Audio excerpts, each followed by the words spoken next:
নবী চাইলেন রব্বি হাবলি মিনাস সালিহিন, ও আল্লাহ আপনি আমাকে একটা নেককার আল্লাহ ওয়ালা নেক পুত্র সন্তান দান করেন। আল্লাহ তাআলা কোরআন কারীমের ভিতরে জবাব দিয়া কয় ফাবাশশারনাহু বিগুলামিন হালিম। আল্লাহ কয় ইব্রাহিম আমার কাছে একটা পুত্র সন্তান চাইলো, আর আমি আল্লাহ তাআলা সাথে সাথে তাকে একটা সৎকর্মশীল ন্যায় পরায়ণ সহনশীল পুত্র সন্তানের সুসংবাদ দিয়ে দিলাম। সুবহানাল্লাহ পড়েন। আল্লাহর কাছে চাইলো আল্লাহ একটা পুত্র সন্তান আমারে দেন যেটা নেককার হবে। আল্লাহ কয় আমি সাথে সাথে ফাবাশশারনাহু বিগুলামিন হালিম, তাকে আমি একটা নেককার সহনশীল পুত্র সন্তানের সুসংবাদ দিলাম করলেন। কিন্তু এই পুত্র সন্তানটাও ইব্রাহিম নবীর জন্য ছিল পরীক্ষা। ওই যে বলছিলাম সন্তান দেয় আল্লাহ পরীক্ষা করার জন্য, এমনি এমনিতেই দেয় না। এটা তোমাকে আল্লাহর তরফ থেকে আমানত দিলাম, কোন রাস্তায় চালাইবা এটা তোমার ব্যাপার। সন্তানরে কি শিখাইবা, কোন রাস্তায় সন্তানটাকে চালাইবা এটা তোমার ব্যাপার। ছেলে দিছি তুমি এটারে কি বানাইবা, ডিপজল বানাইবা নাকি আল্লাহওয়ালা বাইজিদ বুস্তামি বানাইবা এটা তোমার ব্যাপার। সন্তান দিয়া তোমারে পরীক্ষা করলাম, কিয়ামতের দিন এই সন্তানের জন্য আবার তোমাকে ধরব। ওই সন্তানটা ওই দিন বলবে আল্লাহ বাবা মা আমারে দিন শিখায় নাই, ভালো কাজ শিখায় নাই, বিদায় তো আমি খারাপ হইলাম। লোকজন নাই, কোনো বসতি নাই, কোনো ঘর নাই, কোনো খাবার নাই, কিচ্ছু যেই জায়গায় নাই ওই জায়গায় গিয়া তোমার বিবি তোমার সন্তানটারে রাইখা আসো। আল্লাহ যদি বলে যে এই কাজটা করো সেখানে কোনো কেন চলে? কিন্তু আমাদের এই কোরবানির সময় আল্লাহ বলছে তোমার টাকা দিছি ওয়াজিব, কিন্তু এরপরে অনেকে বিভিন্ন বুঝ ব্যবস্থা কইরা নিজের বুঝে কোরবানি দিবে না। আল্লাহ তাআলা বললেন ও ইব্রাহিম তোমার সন্তানটারে তুমি এমন জায়গায় রেখে আসবা যেখানে লোকজন নাই, খাবার নাই, পানি নাই, এমন জায়গায় তোমার সন্তান বিবিটাকে রেখে আসো। ইব্রাহিম নবী পরদিন সকালবেলা বিবিরে নিলেন, একটু পানি নিলেন আর কিছু খাবার রুটি নিয়ে এবার দুধের ছোট্ট সন্তানটাকে নিয়ে ইব্রাহিম রওয়ানা। মক্কার ঘরের কিনারায় জমজমের পার্শ্বে একটা গাছের গোড়ায় তাদেরকে রাইখা এবার ইব্রাহিম নবী চিরদিনের জন্য বিদায়। ইব্রাহিম নবী বিবিটারে আর দুধের বাচ্চা এই বৃদ্ধ বয়সের প্রথম সন্তানকে রাইখা গাছের কিনারায় বসাইয়া পয়গম্বর এবার চলতেছে তার নিজের দেশের দিকে, ফিলিস্তিনের দিকে রওয়ানা। ইব্রাহিম নবী রওয়ানা, হাজেরাও পেছনে পেছনে সন্তানটারে গাছের গোড়ায় রাইখা পেছনে পেছনে হাঁটে। ডাক দিয়ে জিজ্ঞেস করলেন ও স্বামী আমার, আপনি যে আমাদেরকে রাইখা কোনো কথা না বইলা চইলা যাইতেছেন, কেন আমাদেরকে এই জায়গায় রেখে যাইতেছেন? ইব্রাহিম নবী কোনো জবাব দেয় না। হাজেরা আবার জিজ্ঞেস করো ও স্বামী আমার কেন রাইখা যান? কোনো জবাব নাই, কোনো জবাব নাই। ইব্রাহিম নবীকে তৃতীয়বার আবার জিজ্ঞেস করলো স্বামী আমার কেন আমাদেরকে এই জায়গায় রেখে যাইতেছেন? এটা কি আপনার নিজের ইচ্ছায় নাকি আমার আল্লাহ তাআলার ইচ্ছায়? সুবহানাল্লাহ। তাও স্বামী এটা কি আপনার নিজের মন মানসিকতা প্রসূত চিন্তা ভাবনা নাকি আমার আল্লাহর হুকুম? ইব্রাহিম নবী আরশে আজিমের দিকে হাত তুলে কয় বিবি আমি ইব্রাহিম তো এমন মানুষ, আমার আল্লাহর হুকুম ছাড়া ইব্রাহিম একটা কদমও ফেলতে পারে না। আল্লাহ হুকুম দিয়েছে, এই জন্য এখানে তোমাদেরকে রাইখা যাইতেছে। ইব্রাহিম সামনের দিকে হাঁটে। কিতাবের ভিতরে দেখলাম, তাফসীরের কিতাবের ভিতরে দেখলাম ইব্রাহিম একটা বারো পেছনের দিকে ফিরিয়েও তাকায় না, শুধু সামনের দিকে হাঁটে। কারণ যদি ইব্রাহিম চিন্তা করলেন যদি আমি পেছনের দিকে তাকাই আর আমার ছোট্ট সন্তান ওর চেহারাটা যদি আমার চোখে পড়ে বড় মায়া লাগবে, বিবির এই কান্না মাখা চেহারা দেখলে আমার দরদ হতে পারে, আল্লাহর বিধান পালন করতে বাধা হতে পারে। সামনের দিকে আগাইতে আগাইতে যখন পাহাড়ের উঁচু পাহাড় বেয়ে অপর পৃষ্ঠে নেমে গেল, ইব্রাহিমে তো একজন মানুষ, যাই হোক নবী সেটা ভিন্ন ব্যাপার, সেও তো একজন মানুষ। ইব্রাহিম নবী এবার পাহাড়ের অপর পৃষ্ঠে যাইয়া হাঁটু গাইরা বৈশা পড়ছে। ইব্রাহিম কান্দে, আল্লাহর হুকুম পালন করে ইব্রাহিম এবার কাবা ঘরের দিকে ফিরিয়া ইব্রাহিম দুইটা হাত তুলে দিছে। সুবহানাল্লাহ বলেন। ইব্রাহিম নবী হাত তুইলা কয়, রব্বানা ইন্নী আসকানতু মিন যুররিয়্যাতি বিওয়াদিন গায়রি যী যারইন ইনদা বাইতিকাল মুহাররম عند بيتك المحرم ربنا ليقيموا الصلاة فاجعل أفئدة من الناس تهوي إليهم وارزقهم من الثمرات لعلهم يشكرون। ইব্রাহিম নবী এখানে গিয়ে আল্লাহর কাছে দোয়া করে, রব্বানা ইন্নী আসকানতু মিন যুররিয়্যাতি বিওয়াদিন গায়রি যী যারইন ইনদা বাইতিকাল মুহাররম। ও আল্লাহ, আমার বংশের প্রদীপ, আমার সন্তান, আমার বিবিটারে আমার বংশের থেকে এখানে আলাদা করে রেখে গেলাম। আয় আল্লাহ, আপনার ঘর কাবা ঘরের কিনারায় রেখে গেলাম। রব্বানা লিয়ুকিমুস সালাতা ফাজআল আফইদাতাম মিনান নাস তাহওয়ি ইলাইহিম ওয়ারযুকহুম মিনাস সামারাতি লাআল্লাহুম ইয়াশকুরুন। আয় আল্লাহ, আমি এজন্য রাইখা গেলাম যেন তারা এখানে বসে নামাজ কায়েম করে। রব্বানা লিয়ুকিমুস সালাতা ফাজআল আফইদাতাম মিনান নাস। আয় আল্লাহ, এখানে কোনো মানুষজন নাই, আপনি এখানে মানুষের একটু ব্যবস্থা করে দিয়ে।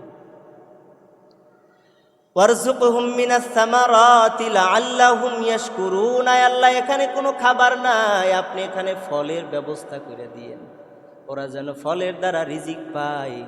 আর এই রিজিক প্রাপ্ত হলেই পরে ওরা আপনি আল্লাহ তাআলার শুকর আদায় করবে। সুবহান।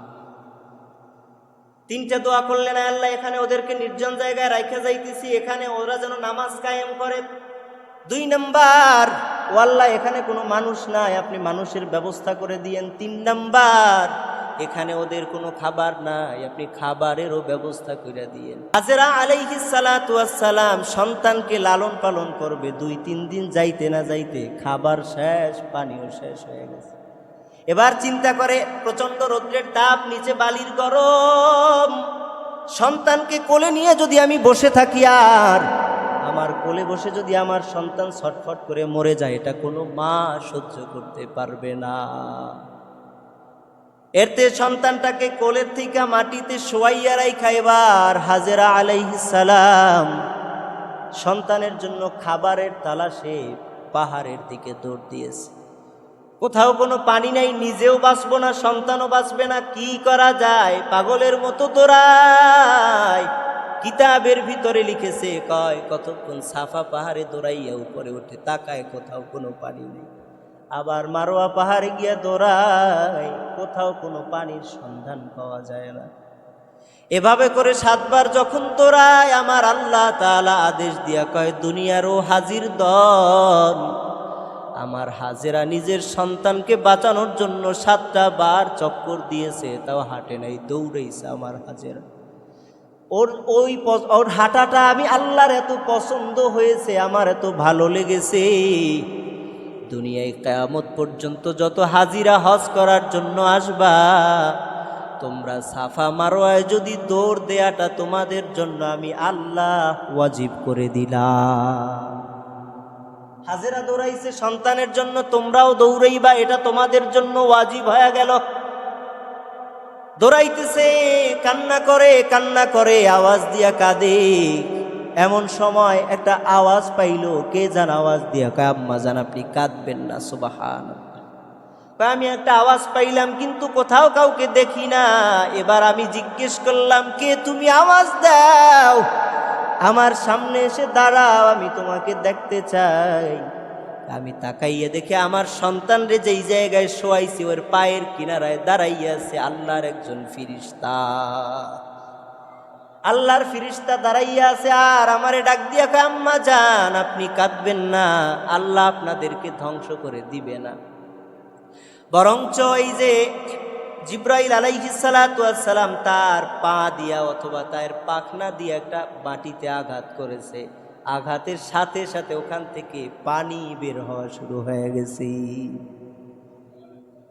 হাজেরা আলাইহিস সালাম দৌড় দিয়ে আইসা আগে নিজের পাত্রটারে পানি দিয়া ভইরা, এবার দেখে পানি শুধু উথলাইতেছে। পানিটাকে বাদ দিয়া হাজেরা সুরিয়ানি ভাষায় কথা বলে, ঝাম ঝাম বলে পানিকে থামানোর জন্য বললেন। সুরিয়ানি ভাষায় ঝমঝম শব্দের বাংলা অর্থ হলো পানি থাম থাম। পানিকে থামার জন্য বললেন, বাঁধ দিলেন, পানি ওখানে থেমে গেল।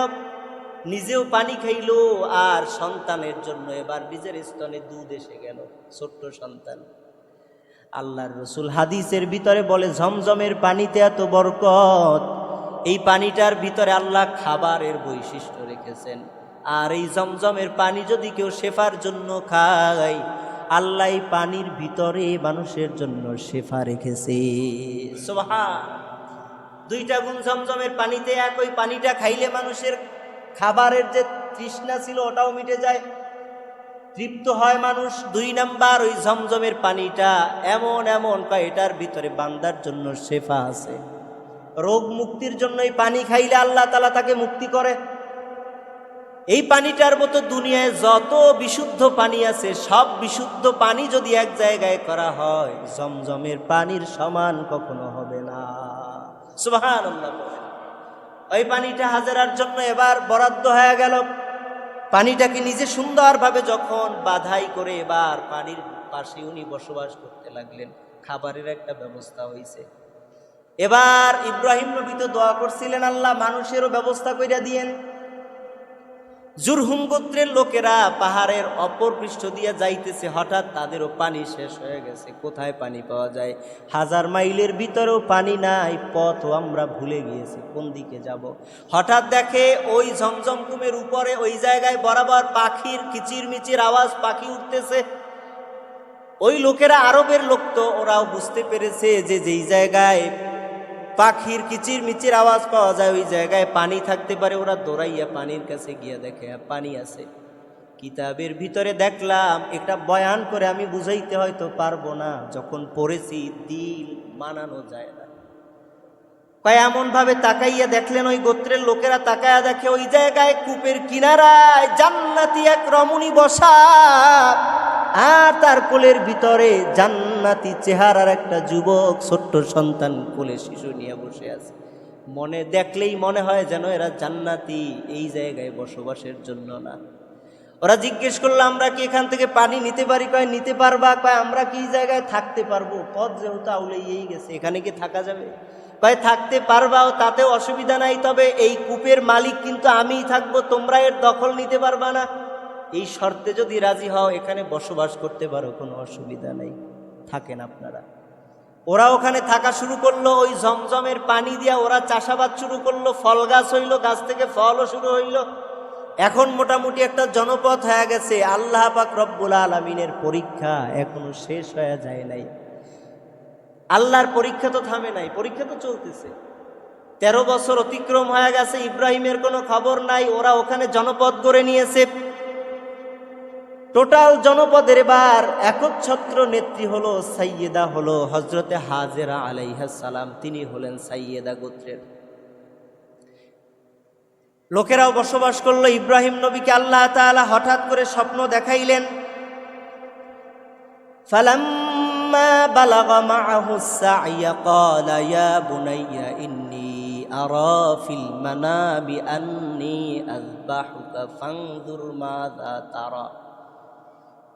আল্লাহ তাআলা ইব্রাহিমকে স্বপ্নে দেখাইলেন, ইব্রাহিম তোমার প্রিয় বস্তুটাকে আমি আল্লাহর রাস্তায় কোরবানি করে দাও। 7-10 হাজার টাকা কোরবানি করতে মন চায় না, 15,000 টাকা কোরবানি দিবেন তাই মন টানে না, দুর্বল। 15,000 টাকা।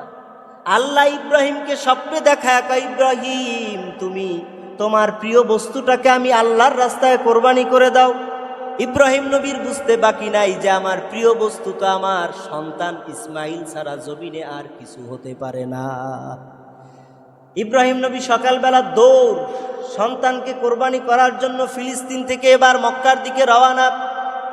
মক্কায় পৌঁছাইয়া যেই জায়গায় সন্তান বিবিরে রাইখা গেছে কোনো লোকজনও নাই, আজ আইসা দেখে বিশাল জনপদ হয়ে গেছে, সেখানে লোকেরা বসবাস করে।